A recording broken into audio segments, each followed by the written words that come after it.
Good morning. Yes, I know the time. It's one of those nights when I laid down about 8 to 8:30. I laid down and then woke back up 11 o'clock-ish, a little bit after 11, and was up for over an hour answering emails and stuff. Laid back down and could not fall asleep. So I got up about an hour ago and said, okay, I'm going to start my day now and I'll go back to bed when I'm finished processing this video. I want to address, first of all, the fact that the donations came in the mail yesterday. There's been what now? 21 donators altogether. And one of the donations was a benefactor who promised me, didn't tell me how much, but promised me that I would be able to reach the goal. And indeed, that is the case. The goal has been reached. I will be able to file the necessary paperwork and make the donation to the, and it is a donation, by the way. It's a required donation. But I understand because they're setting up ecclesiastical courts in the United States, and it's important that they have funding at this point. So I'm fully in alignment with this. However, and this is bringing me into what I'm going to be talking about today, one of the questions that I need to answer in going into the ecclesiastical court is, are you a follower of the Lord Jesus Christ? Because it is a Christian ecclesiastical court. Now, there are Muslim ecclesiastical courts as well. Sharia law. I have some questions yet before I turn it completely over to the ecclesiastical court. So I'm waiting for responses from some of the people that I'm working with just to make sure that my rights as enumerated in the Constitution are protected. I think that's the case, but I want to make sure I'm not relinquishing my rights by putting myself in that jurisdiction. Certainly, my rights are not protected in the current jurisdiction, which I don't believe that I'm actually in anyway, but that jurisdiction thinks it has me in its jurisdiction. Anyway, it raised the question, am I a follower of the Lord Jesus Christ? So today's title is 2012, Siddhartha, Jesus, and Mohammed. And my blurb. Okay, this video will be controversial, unlike my other videos. Imagine those three icons in the world of religion getting together for a chat. Would they argue over which one was right? Would they play any of the nonsensical games played by their followers? Or do you think they would talk about how they could get their followers to see the bigger picture and stop fighting? That's the one I opt for, since it's the only one that makes sense to me. Before I read, I took the time to look up some quotes. I could come up with Jesus quotes right off the top of my head. I don't need to look them up. But I did look up quotes from the Buddha. That's Siddhartha. For those of you that don't know who that Siddhartha was, the Buddha's name. And I looked up quotes from Mohammed because I'm not as familiar with those two schools of thought as I am Christianity. I was raised as a fundamentalist Christian, and I consider myself to this day a Christian. And yes, I believe in the Lord Jesus Christ with all my heart and my soul. I believe he is a Lord. I believe he is in the Christ energy and was the Christ, but I believe his message was that we all are. So I don't believe in the Christian religion as it has come down to us because it has been filtered and watered down and twisted and manipulated. The Bible has been manipulated.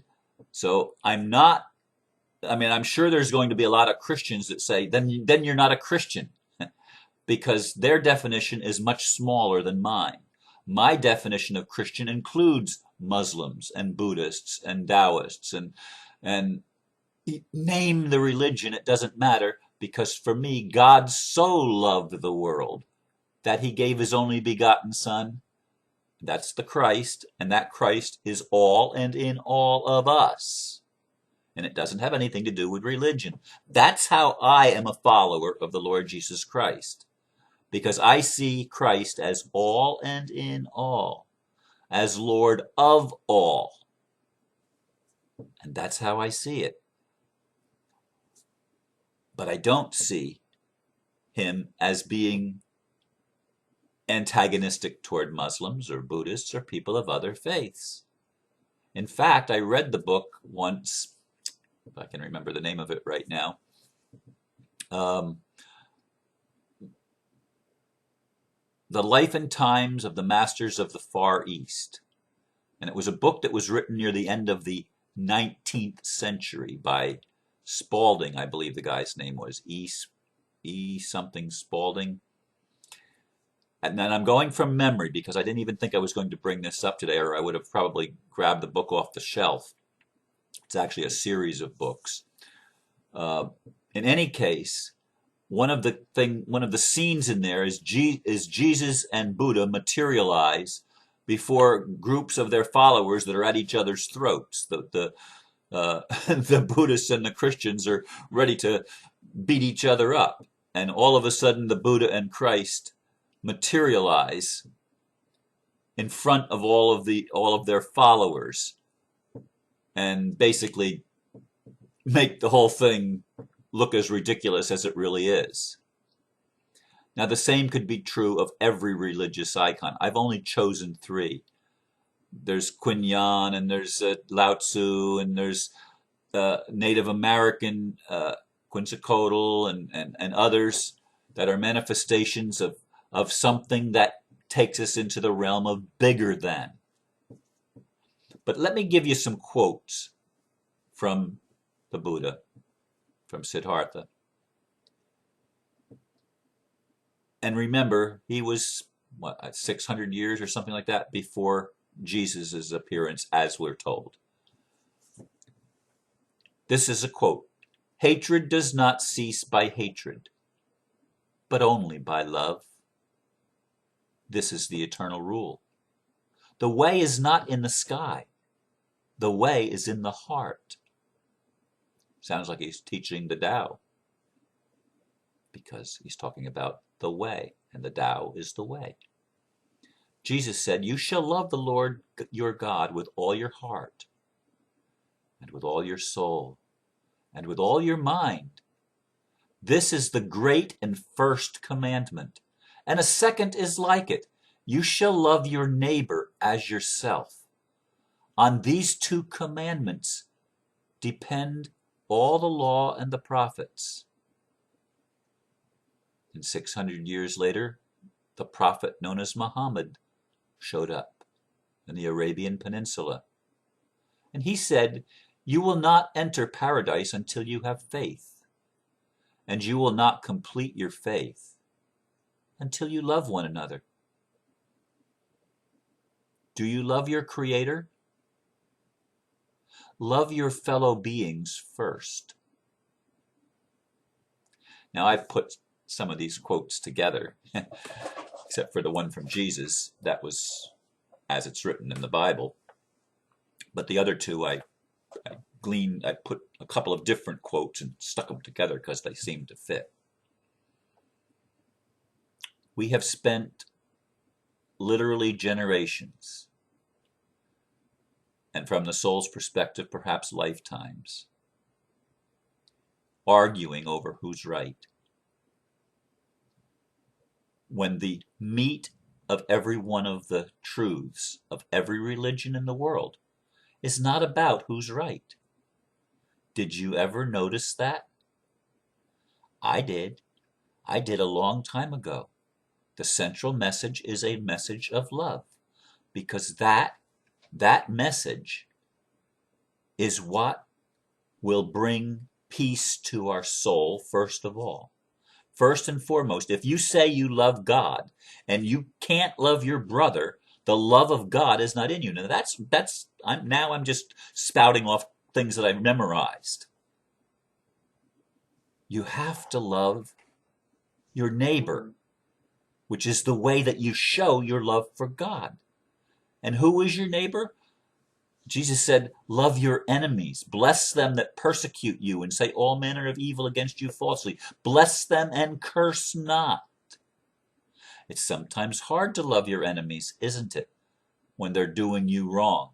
It's hard for me sometimes to love, especially that one lawyer, that one attorney. It's really hard because she has been like a pain in my butt for 6.5 years, especially for the last 4 or so. She has been absolutely, it's more than 4. It's 5 or so. Almost from the beginning, she has been antagonistic towards me and won't, and just doesn't quit.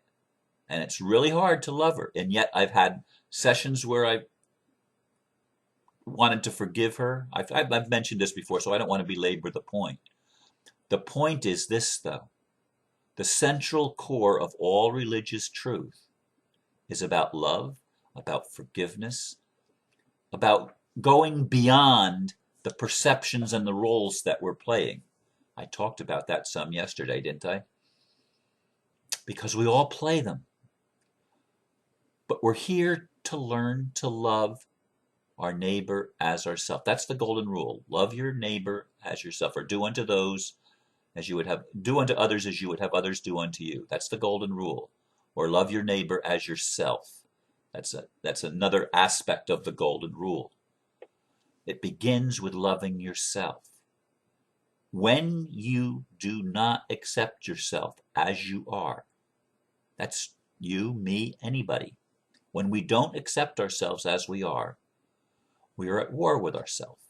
Now, the truth of the matter is, in this culture, the way we grow up, the way we're taught, we're always told, most of us, that we're not good enough.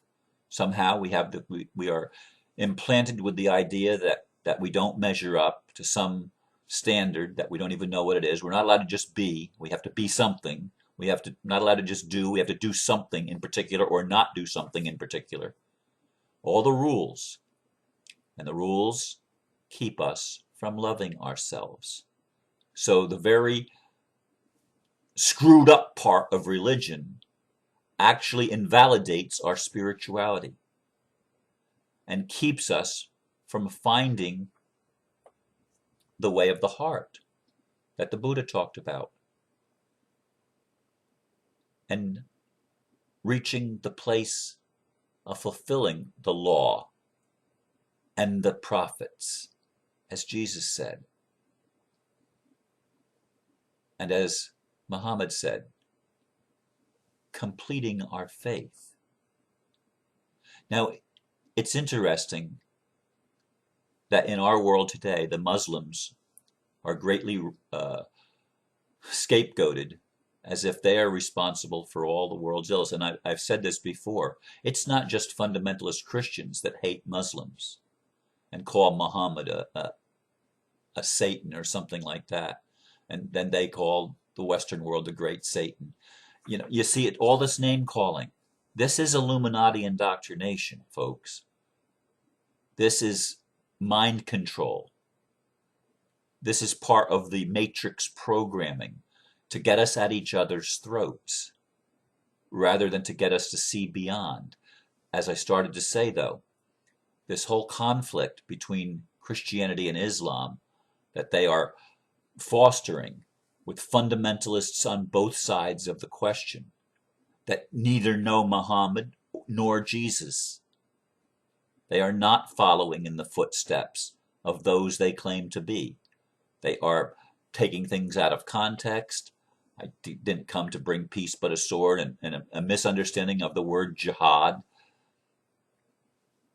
And they're putting two groups of people that are two of the largest religions on the planet. And these three that I'm talking about are probably the 3 largest religions on earth as far as numerical quantities. In any case, in the beginning of Muslim religion, in the beginning of Islam, they were lovers of people of the book. They greatly honored people of the book. In fact, one of the quotes is, "You'll know you've made it." And this is a Muhammad quote. "You'll know you've done right when you have your apparent enemy in your power to kill them," I imagine, "and you choose compassion instead. You choose to let them go. That's a great spiritual achievement." That's Muhammad that taught that. When are we going to get it, folks? When are we going to get that the message of all of our religions is to come home to knowing who we are, to finding our own sovereignty, our own place in the Creator? And it doesn't matter the name. For God's sake, get over names. They're just words. God is not a word. The Creator is not a word. The Creator is a living energy that permeates everything, a being that manifests in all that he creates, in all that she creates, in all that is, all and in all. It's beyond our puny little religions and our puny little definitions and our puny doctrines that put us at each other's throats. There's only one command, and you fulfill all the requirements of being human when you can do that one thing, and that is to love. That is to love. That's what it's all about. That's what it's always been about. So I want you to take this in your heart, and I want you to feel it, and I want you to ask whatever you call God to help open your heart and open your eyes so that you can stop the crazy and insane war, and we can get together as human beings, as brothers and sisters, and create heaven on earth, that God can do this through us to bring peace on earth. Isn't that what you really want? Not peace that's forced on somebody else by forcing them to believe what you believe. That's not peace. It's not by force. It's not by coercion. It's not by manipulation. It's by free will choice to choose love. And I'm asking you, please, please choose love. We have the ability to shift the whole world, but we can't do it till we shift our own consciousness and our own awareness from the place of separation to unity, from conflict to the dance. Come dance with me in celebration of our new world that we're creating. Before I close, again, I want to say thank you for the 21 people that donated, and especially the anonymous donor who gave the biggest gift of all, to enable me to take the next step that I need to take. But I thank each and every one of you that donated, whether it was $10 or whether it was 4 figures. In the case of one donor, only one. But thank you very much. It's very much appreciated, and I love you. And I love it. And I'm a Christian that loves the Muslims and loves the Buddhists and loves the world because God so loved the world. I guess I can too, and so can you. Namaste.